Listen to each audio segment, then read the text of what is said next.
honor that I had this opportunity to introduce this class and to talk about our staff. Very excited about the guys that we had join our program and family today.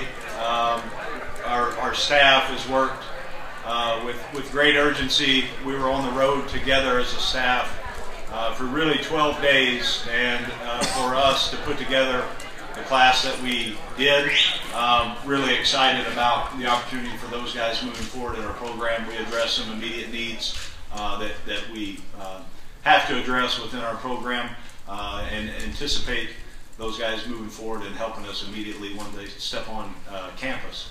I've challenged every one of them moving forward from today to attack every day with the right attitude and the mindset and the urgency that they're anticipating coming in here and playing. And that is going to be our staff's responsibility to get those guys ready to go play. The toughness level that they need to play in this conference, the speed, and all the things, all the components, and then obviously the opportunity to be teachers to those student athletes, us getting them ready to play. The thing about signing day is the beginning of a wonderful opportunity to welcome these guys to campus. Some guys were here mid-year. They were mid-year enrollees, and that will give them a jump on going through 15 practices of spring ball. They'll go through our winter conditioning program, which starts next week, and I can't wait for that to happen. They're working out right now five times a day, either running and lifting, or a combination of both, and then obviously taking care of all the academic responsibilities that we have. But I'm excited for you guys to be able to meet our staff today. I think obviously the student athletes that we signed today are a huge part of our success. More than that, and equal to that, I guess I should say, is the staff that I was able to build around us with the help of Mac Rhodes and our administration is one that I feel is the best in the country. They've been around and have a tremendous amount of experience. There's a group of us that are older, there's a group that's younger. At the end of the day, I know when I eventually lay down to go to sleep that I know these guys are outworking people. And for me, I'm not real smart, and I know that I need help, and I'm okay saying that out loud. And the 9 assistant coaches that we have are going to put us in position to be the best that we can. They're great leaders of kids. They're great mentors. They're going to coach our guys hard with great energy and great toughness. And the product that we put on the field, you guys will be excited to watch. The class will continue as we have signed the numbers that we did. I'm excited about getting them. They'll be here throughout the spring semester, visiting during spring ball.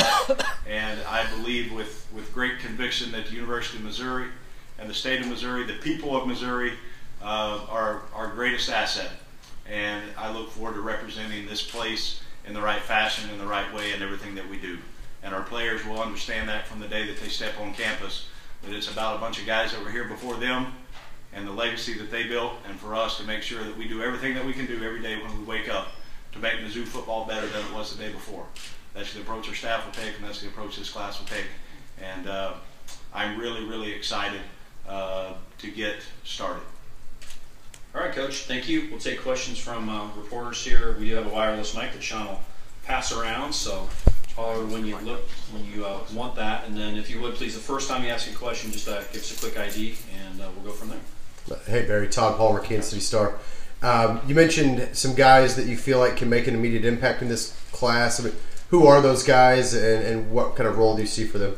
Well, I think immediately you always, for me, I'll look at the guys that are here mid-year because they've got a chance to go through spring practice. They've got a chance to go through our 5:30 a.m. workouts here starting pretty quickly. So they're going to get a jump on those guys. They won't be freshmen when August rolls around. You also look at the roster management on where we are depth by position. So, it's difficult in this league to play as a freshman on the offensive line, but there might be some guys that step into that role as backups and maybe position themselves to becoming a player at that spot. There's always an opportunity for athletic linebackers or tight ends or secondary guys to play and help. And the way that we will do that, if they can help on special teams, if they can look to help us win games, then absolutely we'll get them ready to go play. Are there specific guys though?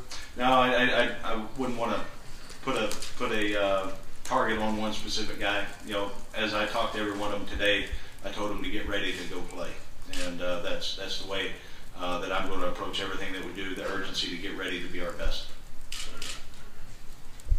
Barry, David Morrison, Columbia Tribune.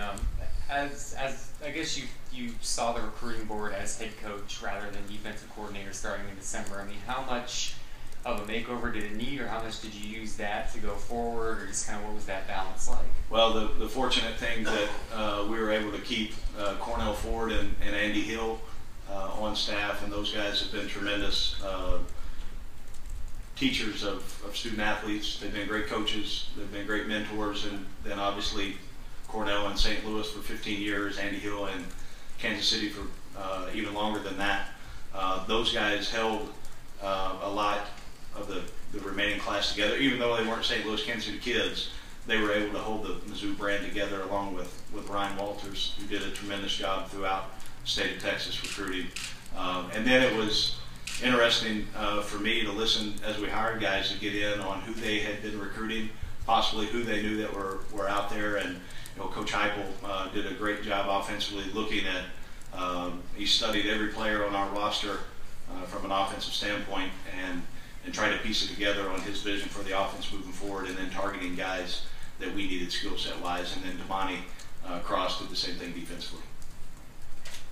Barry, Gabe DeArmond with Power Mizzou. How important was it, first of all, what was the approach of the staff during the season last year in recruiting quarterbacks for this year? Then how much more important did it become, obviously, with Maddie's situation? Yeah, last season on the recruiting board, we didn't know if we were going to take one or not, just quite honestly, and always, whether you've got a spot for it or not, if you find a great one out there, then you're going to recruit him and find a way to go take it. But with Drew being a freshman, Maddie going to be a senior, and then Eddie Prince and Marvin Sanders there at that spot too, it wasn't a necessity that we're going to take.